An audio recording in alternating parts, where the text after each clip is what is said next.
Assalamualaikum warahmatullahi wabarakatuh. Hello Mapkum 2021. Dengan ini, kami akan mempersembahkan karya kami yang berjudul Kemampuan Pemecahan Masalah Matematika Siswa SMP dalam Potret Gaya Kognitif dan Gender.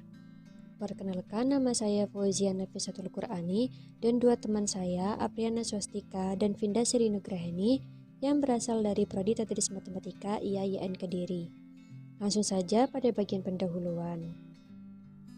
Mengapa kemampuan pemecahan masalah penting dimiliki oleh siswa?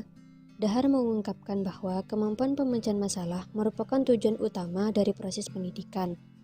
Namun, esensi kemampuan pemecahan masalah yang sedemikian kompleks ternyata tidak diimbangi dengan baiknya kemampuan ini dimiliki oleh siswa di Indonesia, tak terkecuali di Sekolah SMP Nurul Jadid Kabupaten Sumeneb.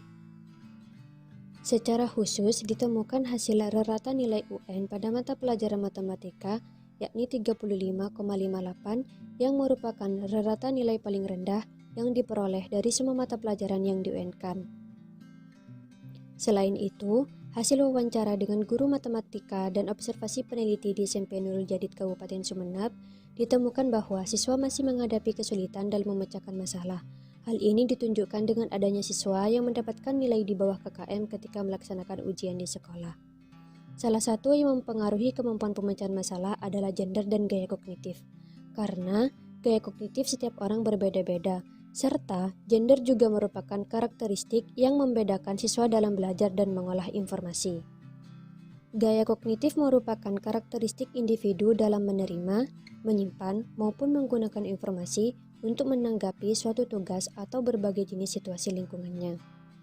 Peneliti lain telah memperoleh profil kemampuan pemecahan masalah trigonometri dan sistem persamaan linear berdasarkan gaya kognitif FIFD dan gender.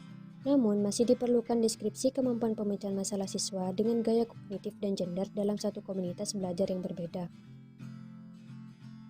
Dengan demikian, tujuan dari penelitian ini adalah untuk mendeskripsikan kemampuan pemecahan masalah siswa laki-laki dan perempuan bergaya kognitif FI pada materi aritmatika sosial di SMP Nurul Jadid Kabupaten Sumeneb dan untuk mendeskripsikan kemampuan pemecahan masalah siswa laki-laki dan perempuan bergaya kognitif FD pada materi aritmatika sosial di SMP Nurul Jadid Kabupaten Sumeneb.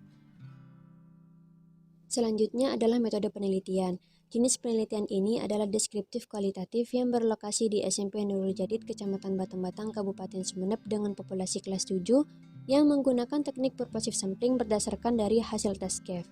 Data dalam penelitian ini meliputi gaya kognitif, gender, dan kemampuan pemecahan masalah matematika siswa yang terdiri dari gaya FIL, FIP, FDL, dan FDP.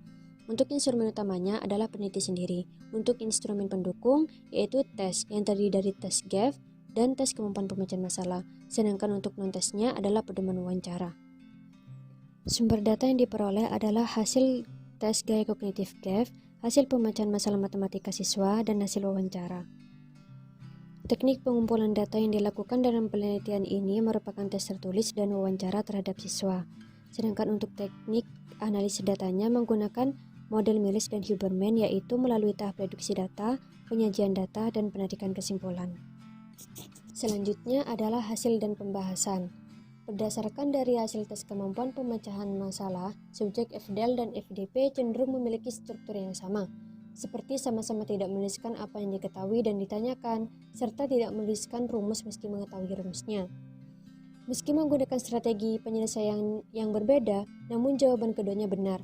Hal itu berbeda dengan hasil dari penelitian yang dilakukan oleh Andi dan Markus yang menyatakan bahwa laki-laki dan perempuan dengan gaya kognitif FD memiliki kesamaan dalam berpikir, yaitu cenderung berpikir secara impulsif di mana subjek ingin mendapatkan jawaban dengan cepat, namun kurang teliti dalam strategi penyelesaian. Perbedaan dari keduanya juga terletak pada tahap pengecekan kembali, di mana subjek FDL tidak melakukan pemeriksaan kembali dan tidak membuat kesimpulan, sedangkan untuk subjek FDP melakukan pemeriksaan kembali namun tidak membuat kesimpulan. Hasil dari tes kemampuan pemecahan masalah bergaya kognitif FD ini didukung oleh hasil dari penelitian dan pernyataan yang dilakukan oleh Akbar, Sa'dijah, dan Cisworo pada tahun 2020. Selanjutnya adalah hasil dari tes kemampuan pemecahan masalah FIL dan FIP, di mana keduanya cenderung memiliki struktur yang sama.